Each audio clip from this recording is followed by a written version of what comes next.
Senator, I'm behind the cameras over here. Right here we go. Thank you.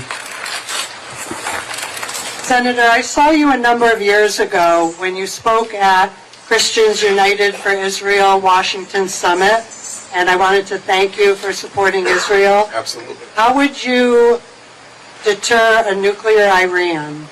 Well, everything Joe Biden and Obama have tried to do the exact opposite.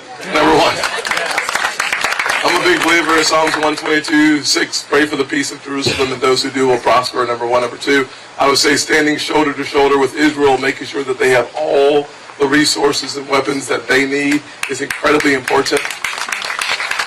Number three, we provide about $3.7 to $5 billion, depending on which resource you're counting, into the assistance that we provide for Israel.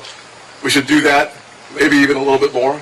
We also should understand that the relationship that we have with Israel is a dialogue and not a monologue. It's not we're just giving to them. We give back incredible technology. Tel Aviv is one of the strongest places for technology in the world today.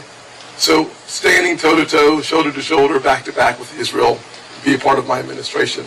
And I would simply say this as well. President Biden, before the Russian invasion of Ukraine, was asking the Russians to negotiate with the Iranians on our behalf. The JCPOA that you're familiar with, that President Obama passed, gave a breakout period for a nuclear weapon at the expiration of the JCPOA, the agreement between, anyone not know what the JCPOA is? JCPOA is basically the deal that we had in order to prevent a nuclear Iran. It expired. It expired, and then they wanted to go back into it. The bad news is that even before it expired, that the ballistic missile weapon testing had already occurred.